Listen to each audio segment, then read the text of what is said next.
I will always remember. I never would have thought a few years ago I'd be standing here in the midst of another tragedy. We'll never forget, and names and heroes will never forget. I often wonder what would have been different if my first husband had lived. If my husband had lived, who would I have become? Who would my daughter have become? What if, happily ever after? And then I think of not knowing Tim and Dill well, no, our lives will never be the same, and no what ifs, and that morning on September changed everyone's lives, and I cry because there is no rewind button, you know.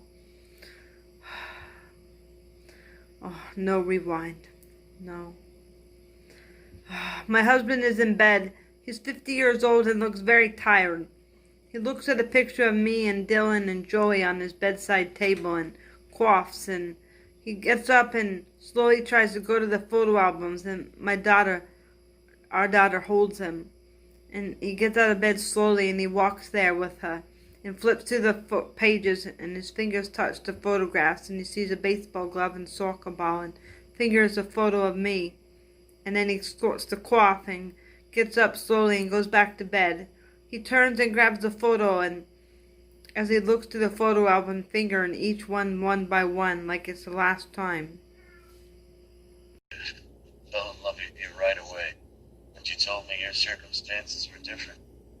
You were with him, I was getting divorced. There's no love between her and I. I saw the difference. I think that makes it harder for us. We slowly built a new life together. Very slowly. All of us. But you know what is really messed up? It's all still affecting Dylan the most. He's such a sensitive kid. Was. Is. Then there's Joey. Born right here in Brooklyn. On the worst and best day of the year. Her dad looked like a movie star. Movie star, he did, didn't he? He was my first love. We were married in Brooklyn and raised here. We lived in Brooklyn all our lives. I always say that on that day I remember looking across the water and seeing the towers giving birth. People ask how you can fall in love again, but they don't understand. I would just smile and say, my baby is what helped me. God, it's not fair. You never forget, no matter how long, don't you know? No. Sometimes I feel she was robbed, you know? She had two dads, though. One she never knew and one that loved her like his own. Her father, Joey, and Papa Tim. I love them both. He was tougher on her, I think. It was tougher. It was. I called the kids home saying, though, that Dad was dying and that he was coughing all the time. You gotta get here. I can't imagine life without any of them, without Tim or Dale. And some say I was disloyal, but no. When I look back and I think of no Tim or Dale, I get scared. But one thing I know for sure is I wish I would have killed that SOB Osama bin Laden.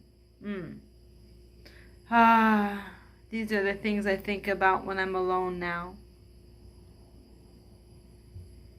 I give the kids a minute. She went to get tea. Dylan gives me coffee and sits down. I hear Joey tell Tim, breakfast. She tells me she loves me.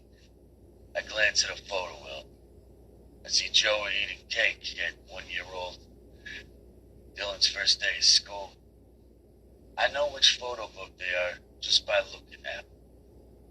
I look at the TV, I say, they say fire at 124th Street. That's a bad neighborhood. Dylan and Joey smile at each other. Once a fireman, always a fireman. Yeah, fireman. I was at the World Trade Center that day. And for months, I tell Dylan he's a good kiddo. I smile at Joey. Joey asks me, isn't that the old part of Brooklyn where the gangs are? I smile and just kind of get a far off look on my face. I look at Joey and Dylan and I want to cry. They learn pretty young that there's no what ifs. The harsh reality for a kid. What ifs can kill you. What if? What if? My wife took him to school that day. She waved goodbye and that was it. God damn it. What if he was sick that day? Okay. All that smoke for days, months. I look back and scream as Angela runs into that bedroom. I tell her we did not know what to do without her.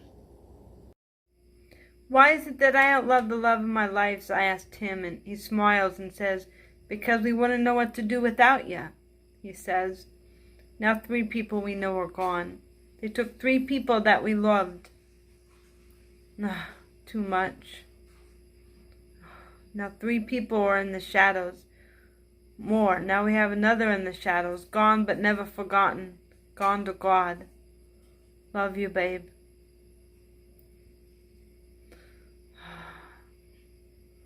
Too much.